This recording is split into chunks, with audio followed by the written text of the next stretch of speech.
কলকাতা জুড়ে চলছে এখন হাহাকার। বাংলাদেশিরা মুখ ফিরিয়ে নেয় কলকাতা জুড়ে রীতিমতো চলছে এখন হাহাকার। ব্যবসা বাণিজ্যতে নেমেছে ধস। অধিকাংশ ব্যবসায়ী আছেন চরম দুশ্চিন্তায়।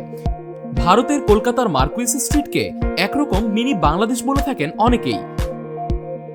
কারণ ওই এলাকায় গড়ে ওঠা সব ব্যবসা প্রতিষ্ঠান ও হোটেল রেস্তোরাঁর প্রধান ভোক্তা বাংলাদেশি নাগরিকরা। এখন সেখানে বিরাজ করছে শূন্যতা। ব্যবসায়ীরা বলছেন, কলকাতার নিউ মার্কেট, মার্কুইস স্ট্রিট বা মুকুন্দপুর অঞ্চলের বেসরকারি হাসপাতালগুলোতেও বছর জুড়ে বাংলাদেশিরা আসেন ডাক্তার দেখাতে। সেখানকার একটি বেসরকারি হাসপাতাল গ্রুপ বলছে, 1 মাস আগের তুলনায় এখন বাংলাদেশি রোগীর সংখ্যা 1/3 কমে গেছে। নিউ মার্কেটের জামাকাপড়ের দোকান বা অন্যান্য সামগ্রী, এসবের একটা বড় ক্রেতা ছিল বাংলাদেশের মানুষ। সেখানে বিক্রি প্রায় 60% কমে গেছে গত 1 মাসে। কেবল কি কেনাকাটা, বাংলাদেশিদের কলকাতা বিমুখতায় হোটেলগুলো ফাঁকা পড়ে রয়েছে।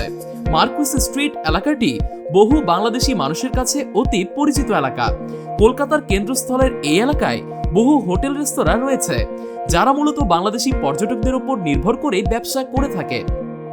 এছাড়া ওই অঞ্চলের মানি এক্সচেঞ্জ, বাসের কাউন্টার সহ বাংলাদেশি পর্যটকদের প্রায় সব ধরনের পরিষেবা পাওয়া যায়। গেল কয়েক মাস আগেও হোটেলগুলোর 60 থেকে 80% অকুপেন্সি রেট ছিল, এখন সেটা নেমে এসেছে মাত্র 30%। 5 আগস্টের পর বাংলাদেশ বিষয়ে ভারতের উগ্রবাদী মনোভাব আর হুমকি ধামকি দেয়ায় নিজেই যেন নিজের ফাঁদে পা দিয়েছে ভারত। খোদ ভারতীয় গণমাধ্যমগুলো বলছে, কলকাতা ঘুরলে এখন স্পষ্ট বোঝা যাচ্ছে বাংলাদেশের উপর ভারতের বাণিজ্য কতটা নির্ভরশীল। বাংলাদেশি বিনে এখন যেন মার্কেটগুলোতে ব্যবসায়ীদের মাছি তাড়ানোর অবস্থা তৈরি হয়েছে। বিশেষ করে ফুটপাতে যারা ব্যবসা করেন, তাদের অবস্থা আরো শোচনীয়।